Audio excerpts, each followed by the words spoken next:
தமிழ் பேசும் அனைத்து நலவுக்கும் வணக்கம். ரீசெண்டா ஆப்பிள் அண்ட் சாம்சங் ரிப்பேர் காஸ்ட்டை பார்க்கும்போது நம்மளே ஷாக் ஆகிற அளவுக்கு இருந்தது. பட் இருந்தாலும் ஒரு சில பேர் என்ன நினைச்சிருப்பீங்க, ஃபிளாக்ஷிப் ஸ்மார்ட் போன் வாங்குறவங்களுக்கு இதெல்லாம் ஒரு காசாப்பா ஓகே தான் நினைச்சிருப்பீங்க.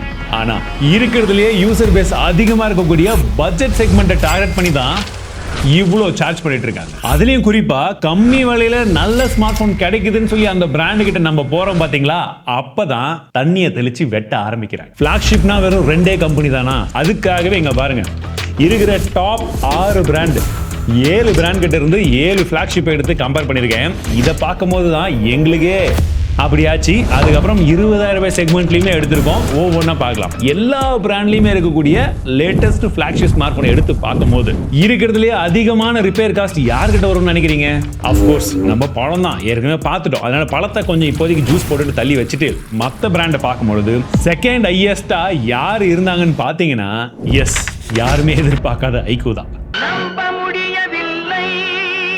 அதற்கு மேபி இன்னொரு காரணங்கள் கூட இருக்கலாம். ஏன்னா மற்றவங்க எல்லாரும் விற்கிற பிரைசிங்கை விட இவங்க விற்கக்கூடிய பிரைசிங் கம்மி. அந்த பிரைசிங்கை கம்பேர் பண்ணும்போது பெர்சன்டேஜ் கொஞ்சம் அதிகமாக தான் வரும். இருந்தாலும் நீங்க வேல்யூ வைஸா வந்து பாருங்க, இருக்கிறதுலே அதிகமான டிஸ்பிளே காஸ்ட் ஃபர்ஸ்ட் ஆப்பிள் இருக்கு, ரெண்டாவது இடத்துல Xiaomi 14 Ultra. நான் Xiaomiயை பற்றி பல தடவை சொல்லும் பொழுது, குறிப்பா அந்த ஃபிளாக்ஷிப் ஸ்மார்ட் போனை பத்தி சொல்லும் பொழுது ஒரு விஷயத்தை சொல்லியிருப்பேன்.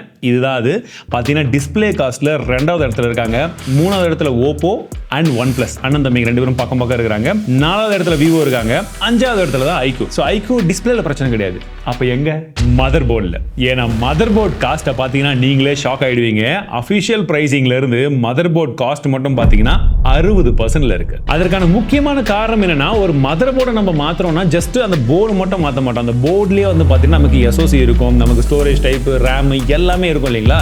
ஸோ அப்போ எந்த அளவுக்கு அட்வான்ஸ்டான சிப் எல்லாம் அவங்க யூஸ் பண்ணியிருக்காங்களோ அந்த காஸ்ட்டும் எக்ஸ்ட்ராவா ஆட் ஆகும். எக்ஸாம்பிளுக்கு iQOOல நார்மலா அவங்க விற்கக்கூடிய பட்ஜெட்டுக்கு நீங்க கம்பேர் பண்ணி பார்த்தீங்கன்னா ப்ராசஸர்ல இருந்து எல்லாமே கொஞ்சம் ஹையர் வெர்ஷன் தான் வந்து கொடுப்பாங்க. ஸோ அந்த காஸ்ட் கொஞ்சம் ஆட் ஆகும். ஆனா இங்க நிறைய ஆட் ஆகுது.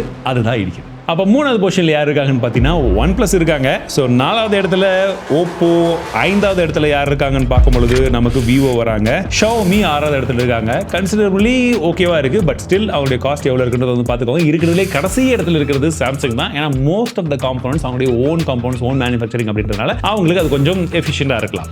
இது ஃபிளாக்ஷிப். பட் 2-3 வருஷம் பழைய ஃபிளாக்ஷிப் எடுத்து பார்க்கும்போது தான் பெரிய பிரச்சனையே இருக்கு. முதலுக்கே மோசமாயிடும். ஏன்னா இருக்கிறதுலே காஸ்ட்லியஸ்ட் பிராண்ட் யார் தெரியுமா? கண்டிப்பா பழம் கிடையாது. ஏன்னா இந்த பழைய ஃபிளாக்ஷிப்பை தான் ஆஃபர் வரும்போது நிறைய பேர் வாங்குவீங்க. அதே டைம்ல இன்னும் நிறைய பேர் என்ன பண்ணுவாங்க, செகண்ட் ஹேண்ட்ல நமக்கு ரொம்ப கம்மியான காசுல கிடைக்குதுன்னு வாங்குவாங்க. அந்த மாதிரி இருக்கிறவங்களுக்கு தான் மிகப்பெரிய ட்விஸ்ட். எஸ், Xiaomi 12 Pro 32,000 ரூபாய்க்கு இப்போ வித்துட்டு இருக்காங்க. ஆனா மதர் போர்ட் காஸ்ட் மட்டுமே 30,000 ரூபாய். எனக்கு புரியல. போனை வாங்கி தனியா பிரிச்சு மதர் போர்டை மட்டும் எடுத்து வித்தா 30,000 ரூபாய் வந்துருமா? அப்ப டிஸ்பிளே பாத்தீங்கன்னா அது ஒரு 13,600 ரூபாய், பேட்டரி பாத்தீங்கன்னா 2,000 ரூபாய். கூட்டி கழிச்சு பாத்தீங்கன்னா டோட்டலா நீங்க வாங்கின காஸ்ட்டை விட ரிப்பேர் டோட்டலா பண்றதுக்கு தான் அதிகமான காசை செலவு பண்ணுவீங்க. 158%. இல்ல புரியல. ஆனா அப்பயும் செகண்ட் பொசிஷன்ல எல்லாம் மாற்றமே கிடையாது. அது நம்ம பழம் தான் இருக்கிறாரு. ஆனா தேர்ட் பொசிஷன்ல பழத்துக்கும் டஃப் கொடுக்கிறதுக்கு இன்னொரு பிராண்ட் இருக்கு. வேணா வீடியோ பாஸ் பண்ணிட்டு யாருன்னு கெஸ் பண்ணுங்க. எஸ், சரியான பதில். இது நம்ம iQOO தான். iQOO 11 பொறுத்த வரைக்கும் 42,399 ரூபாய்க்கு வித்துக்கிட்டு இருக்காங்க. அதோட டோட்டல் காஸ்ட் எல்லாம் சேர்த்து நீங்க ரிப்பேர் காஸ்ட்டை போட்டு பார்த்தாலுமே 112% வரும். இங்கேயுமே மதர் போர்ட் காஸ்ட் தான் அதிகமா வந்திருக்கும். நீங்க நோட்டீஸ் பண்ணிருந்தீங்கன்னா. அண்ட் எல்லா ஃபிளாக்ஷிப்புமே இந்த பழைய ஸ்மார்ட் போன் ஆயிடுச்சுனாலே ரிப்பேர் காஸ்ட் ரொம்ப அதிகம் தான். நீங்க கம்பேரிட்டிவ்லி வந்து பாத்தீங்கன்னா OnePlus 85% அண்ட் சாம்சங் 82% இருக்கு டோட்டல் காஸ்ட்ல. சோ இனிமேட்டு செகண்ட் ஹேண்ட்ல ஒரு ஃபிளாக்ஷிப் வாங்குறதா இருந்தா ரொம்ப உஷாரா இருங்க. இல்ல புதுசா நீங்க ஒரு பழைய ஃபிளாக்ஷிப்பை வாங்குறீங்கன்னா பிரச்சனை கிடையாது. நல்ல வேல்யூல வாங்கிட்டு சேஃபா வச்சுக்கோங்க. நாங்க எங்க ப்ரோ ஃபிளாக்ஷிப் பக்கம்லாம் போறது, எங்களுக்கு ஒரு மிட் ரேஞ்சே போதும் ப்ரோ, அதெல்லாம் நல்லா தான் இருக்கும் நினைச்சீங்கன்னா வெயிட் பண்ணுங்க. அங்கேயும் உங்களுக்கு சர்ப்ரைஸ் கம்மிங். 25,000 இருந்து 30,000 பட்ஜெட். சோ இங்க பணம் கிடையாது. அப்ப பணம் இல்லனா அந்த நம்பர் 1 பொசிஷன்ல எந்த பிராண்ட் இருக்குன்றத கெஸ் பண்ணுங்க. அண்ணன் என்ன தம்பி என்னன்னு சொல்லி ரெட்மி அடிச்சு தூக்கிட்டு போப்போ தான் நம்பர் 1 பொசிஷன்ல வந்திருக்கிறார். என்னடா இது? என்னம்மா இது? POCO F6 25,000 ரூபாய்க்கு ஸ்மார்ட் போன் வித்துக்கிட்டு இருக்கு.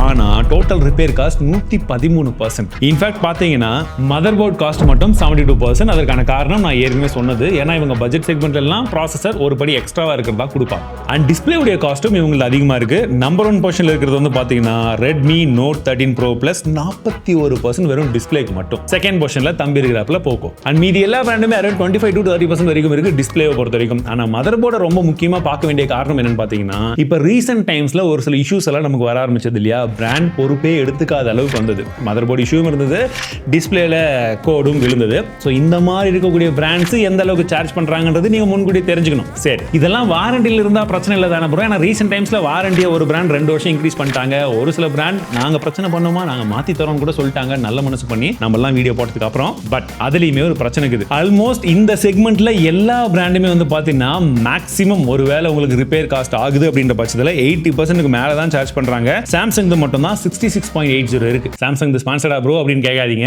இருக்கிற டேட்டா அதுதான், ஓப்பனா பப்ளிக்கா இருக்கு, நீங்க போய் தாராளமா வந்து பாத்துக்கலாம். And data publicly available data, எந்த ஒரு ட்விஸ்ட் டர்ன் எதுவுமே வந்து கிடையாது, இருக்கிற மாதிரி தான் சொல்லுவோம். அண்ட் இந்த மாதிரி வெளிப்படைத்தன்மைக்கெல்லாம் நீங்க சப்போர்ட் பண்ணீங்கன்னா மட்டும் தான் மத்தவங்களும் இந்த சைட் கொஞ்சம் கொஞ்சமா வந்து ஓகே இந்த வழியிலே நடக்கலாம் அப்படின்னு சொல்லி யோசிப்பாங்க. மீன் மாதிரி அது எங்க இருக்கு நெக்ஸ்ட்.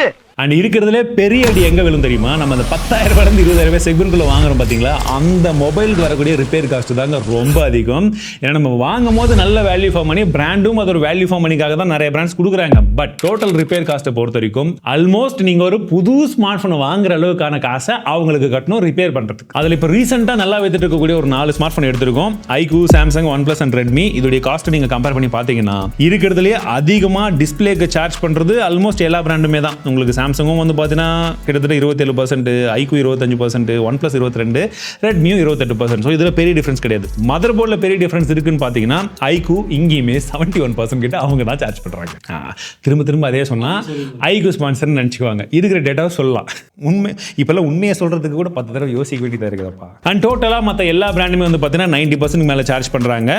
iQOO மட்டும் 107% கிட்ட போகுது. ஸோ இந்த டேட்டா எல்லாமே எந்த காரணத்துக்காக உங்ககிட்ட ஷேர் பண்ணுறேன்னு பார்த்தீங்கன்னா, நீங்கள் இன்னைக்கு தேதியில் எந்த பட்ஜெட்ல ஒரு ஸ்மார்ட் போன் வாங்கினாலுமே சரி, அது புது ஸ்மார்ட் போன் இருக்கும் பட்சத்தில் உங்களுக்கான ப்ராப்ளம் வர்றதுக்கான சான்சஸ் ரொம்பவே கம்மி. அப்படி இருந்தாலும் என்ன பண்ணணும்னு நான் சொல்லியிருக்கேன். ஸோ நீங்க அதை சேஃபா வச்சு யூஸ் பண்ணிக்கிற வரைக்கும் பிரச்சனை கிடையாது. ரிப்பேர்னு வந்துட்டா அந்த விஷயத்துக்கு எவ்வளவு செலவாகும் அப்படின்றத நீங்க ஒரு ஸ்மார்ட் போன் யூஸ் பண்ணும் போதே மைண்ட்ல வச்சுக்கோங்க. இதை நீங்க தெரிஞ்சுக்கிறது மட்டும் இல்லாம உங்க ஃப்ரெண்ட்ஸ் அண்ட் ஃபேமிலி மெம்பர்ஸ் கிட்ட மறக்காம ஷேர் பண்ணி விடுங்க. அவ்வளோ. இன்னைக்கு என்ன டேட்டுன்னு நான் மறந்துட்டேன், இருங்க பார்த்துக்கலாம். 9ஆம் தேதி பாருங்க, 9ஆம் தேதி வீடியோ ஷூட் பண்ணி கொடுத்துக்கிறேன். இந்த ஸ்கிரிப்ட் எப்போ எடுத்ததுன்னு கேட்டிங்கன்னா பிப்ரவரி மாதம் எடுக்க ஆரம்பிச்சது, மார்ச் 9க்கு ஷூட் பண்ணிக்கிறேன். ஸோ இந்த வீடியோ அவரே எடிட் பண்ண சொல்கிறேன். அந்த நல்ல உள்ளம் எவ்வளோ சீக்கிரம் எடிட் பண்ணி கொடுக்குறாருன்றதை பார்க்கலாம். யாருன்னு கெஸ் பண்ண முடிஞ்சா கெஸ் பண்ணு.